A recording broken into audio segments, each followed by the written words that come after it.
വലിയ എക്സ്പെക്ടേഷൻ ഒന്നും വെക്കേണ്ട. ഒരു സാധാരണ സിനിമ കാണാൻ പോകുന്ന പോലെ കണ്ട അത്യാവശ്യം നമുക്ക് ഇതായിട്ട് ഇതാവാം.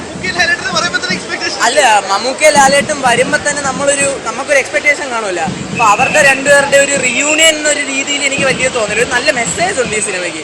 നല്ല മെസ്സേജ് അവർ കൺവേ ചെയ്യണുണ്ട്. മെസ്സേജ് ഇഷ്ടപ്പെട്ടു. പക്ഷേ ഫസ്റ്റ് ഹാഫ് കുറച്ച് ലാഗ് ഉണ്ടായിരുന്നു. മാത്രമല്ല ഫസ്റ്റ് ഹാഫിൽ അങ്ങനെ ഹൈ മൊമെന്റ്സ് ഭയങ്കര ലോ ആയിരുന്നു.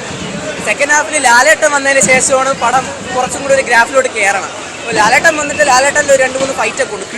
കിടിലം കൊറിയോഗ്രാഫി, ലാലേട്ടൻ്റെ സ്ക്രീൻ പ്രസൻസ്, ഓറ ഒക്കെ വേറെ ലെവലായിരുന്നു. പിന്നെ ക്ലൈമാക്സ് ഒക്കെ ആവാറുമ്പോൾ നമ്മൾ ഈ സ്ഥിരം കാണുന്ന സിനിമ പോലെ തന്നെ ഒരു ടിപ്പിക്കൽ രീതിയിൽ തന്നെയാണ് അവർ കൊണ്ട് അവസാനിപ്പിക്കുന്നത്.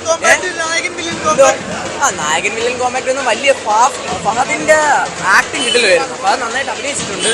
പക്ഷെ നമ്മൾ സാധാരണ ഇപ്പോൾ ഈ പടം കണ്ടിട്ട് നമുക്ക് ആ ഒരു ഹൈ കിട്ടില്ല. അത് മിസ്സിങ് ആയിട്ട് ടെക്നിക്കലി ടോപ്പ് നോച്ചാണ് പടം. മേക്കിംഗ്, അതുപോലെ തന്നെ എഡിറ്റിംഗ്, ഫൈറ്റ് സീക്വൻസ് ഒക്കെ കിട്ടലുമാണ്. പക്ഷേ നമ്മൾ ഭയങ്കര എക്സ്പെക്ടേഷൻ ഒക്കെ ഉണ്ട്. ഒരു നോർമൽ പടം കാണുന്ന പോലെ വന്നാൽ നമുക്ക് നോർമലായിട്ട് ഇറങ്ങി വരാം. രാത്രിയായിട്ട് വലിയ പ്രതീക്ഷയിൽ വന്നാണ്. ആ ഇന്റർവെല്ലിനാണ് ശരിക്കും പടം തുടങ്ങുന്നത്. ലാലേട്ടനെ കാണിച്ചു തുടങ്ങുന്നത്. ലാലേട്ടൻ വന്ന് ലാലേട്ടൻ്റെ ആ ഒരു റോള് ഗംഭീരമായി കൊണ്ടുപോയിട്ടുണ്ട്. പക്ഷേ മഹേഷ് നാരായണ 18 വർഷത്തിന് ശേഷം പാട്രിയറ്റ് എന്ന സിനിമ കാണാമെന്ന മലയാളി പ്രേക്ഷകർക്ക് പെട്ടി ഓട്ടോറിക്ഷ കയറി പോകേണ്ട ഒരു അവസ്ഥയിലാണ് ഇപ്പോൾ തിരിച്ചു പോകുന്നത്. പെട്ടി ഓട്ടോറിക്ഷയിൽ ഞങ്ങൾക്ക് പോകാനുള്ള പ്ലാനാണ്. വന്നത് ഒരു ഗംഭീരമായിട്ടാണ്. സത്യം പറഞ്ഞു കഴിഞ്ഞാൽ ഒരു ചുക്കും ചുണ്ണാമ്പ് ഇതിനകത്തില്ല. ആകെ ഒരു ഇമ്പാക്ട് കൊണ്ടുവരും. ആരെയും കുറ്റം പറയുന്നില്ല. അവരവർ കൊടുത്തിട്ടുള്ള റോള്.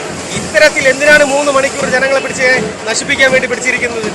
ഉറങ്ങണോ വേണ്ടേ? ഇനിയിപ്പോൾ ഉറങ്ങിയിട്ട് കണ്ടെന്ന് പറഞ്ഞ് നാളെ വ്യൂവേഴ്സ് കണ്ടിട്ട് തെറി വിളിക്കാനാണെങ്കിൽ സത്യം പറഞ്ഞാൽ ഉറക്കം തൂങ്ങി. പക്ഷെ എന്തെന്നറിയാവോ, ഇന്റർവെല്ലെ കാത്തിരുന്നു എൻ്റെ ലാലേട്ടനെ കാണാൻ വേണ്ടി മാത്രം. പക്ഷേ മമ്മൂക്കയെ നമുക്ക് ഒരിക്കലും കുറ്റം പറയാൻ പറ്റത്തില്ല. അദ്ദേഹത്തിൻ്റെ ആക്ടിങ് ഓക്കെയാണ്. ഓവറോൾ പടം പക്ക ബിലോ ആവറേജ്. പാട്രിയറ്റ് കാണുന്ന പ്രതീക്ഷയിൽ വന്ന് പെട്ടി ഓട്ടോറിക്ഷയിൽ കയറി പോകുന്ന നിൽക്കുകയാണ്. മഹേശ്വരാണ് ചർച്ച. എന്തിനു വേണ്ടി 3 മണിക്കൂർ? നയൻതാര എന്തിനു കൊണ്ടുവന്നു? എന്ത് റോള്? നയൻതാരയ്ക്ക് എന്ത് റോള്? അതിന് കീഴുള്ളവർക്കുള്ള റോള് പോലും നയൻതാരയ്ക്കില്ല. ലേഡി സൂപ്പർ സ്റ്റാർ എന്നാണ് പറയുന്നത്. മലയാള സിനിമയിൽ ഇത്രത്തോളം ഈ ഒരു വെക്കേഷൻ ടൈമിൽ പോലും ഈ പണി തരണ്ടായിരുന്നു മഹേഷ് നാരായണ, പ്ലീസ്. എന്നാലും പടം സൂപ്പറായിരുന്നു. ഡയറക്ഷനും സ്റ്റോറിയൊക്കെ ഇഷ്ടപ്പെട്ടു അത്യാവശ്യം. പിന്നെ ഫൈറ്റൊക്കെ സൂപ്പറാണ്. ഇതിൻ്റെ ലിഫ്റ്റ് ഫൈറ്റൊക്കെ സൂപ്പറായിരുന്നു. കോംബോ പെർഫെക്റ്റ് ആയിരുന്നു. കാസ്റ്റിംഗ് ഒക്കെ പക്കയാണ്. പക്ഷേ ചെറിയൊരു പോരായ്മ തോന്നി.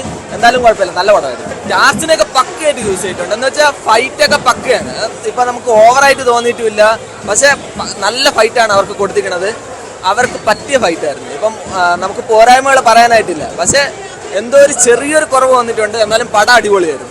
അപ്പം കണ്ടന്റ് ഒക്കെ സൂപ്പറാണ്. അതാണ്